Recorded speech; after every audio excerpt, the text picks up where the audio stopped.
Our gospel this morning start by describing the scribes and the Pharisees.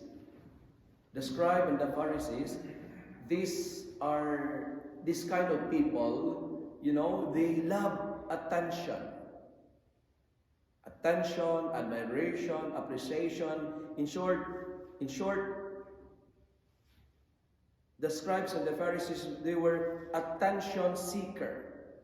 They love to sit in the chair of honor. They do work to be seen. They love to be greeted. They wanted to be all the best spots in the house. In short, if we put it into psychological terms, the focus is the image. They put high premium and value on their image. And the reason was, the purpose is to impress others. All is just for a show. Or if we put it in spiritual terms, I call it fake display of holiness. Fake display of holiness.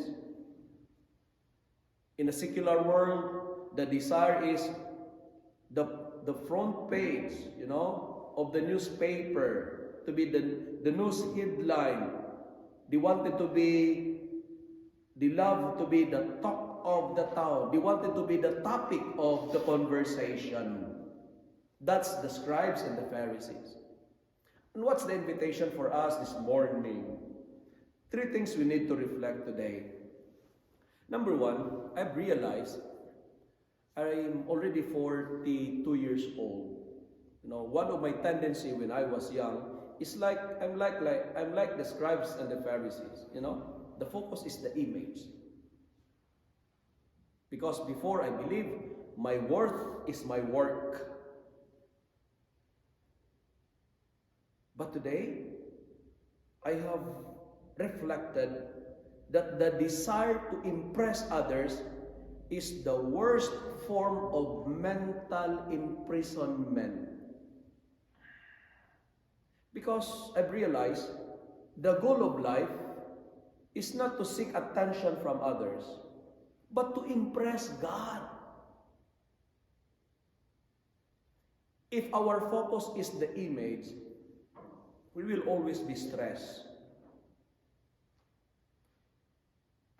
To tell others that I am the best, I am the great. Instead, it's very clear in our first reading, if we wanted to impress others, if we wanted to impress God, the book of Isaiah in our first reading is telling us, here it's very clear, wash yourselves clean. Make yourselves clean. If you want to impress others, remove the evil of your doings before the eyes of God and men. Stop doing evil, learn to do good, seek justice, rescue the oppressed, defend the orphan, plead the widow. My dear friends, what matters for God is not the image, it's not the personality, but the integrity and the values. And I call it the character. God looked after our character, not the image. Today, season of Lent, if you wanted to impress God, go back to the writings of the prophet Isaiah. Second, we are also reminded today, the gospel is inviting me and you to do what we say. Do what we say. As a priest, I am challenged not to separate the life I live to the words I speak. We call that one, I need to walk my talk. Some of you here are teachers or were teachers. You know, teaching is efficient if teacher also acts. The life we live is the lesson we teach. That's why the gospel is very clear.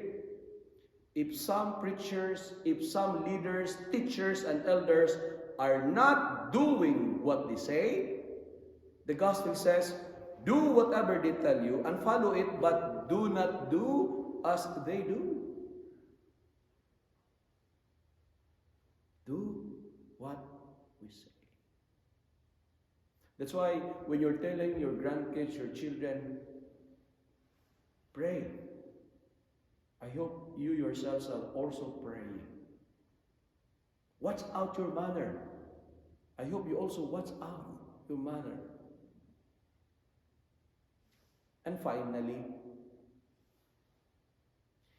if we wish to be great, if we wanted to be first and the greatest among everybody,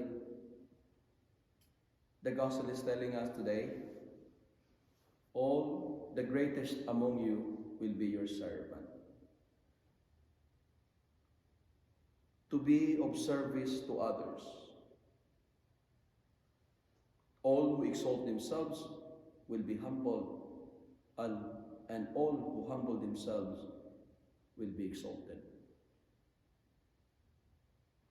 In short, in layman's term, I always remember this one and I love this. If we wanted to go up, we need to go down. And that is being a servant. 3 challenges this morning. Number 1, work not to be seen by others. Work even if nobody appreciates you. And don't be discouraged if nobody recognizes you. Keep doing. Because our goal is not to impress others, but to impress the Lord. And second, do what we say, because action speaks louder than words. Words without action is like a brand new car without a fuel. And finally, we are here in Malay. Continue to stay humble and kind.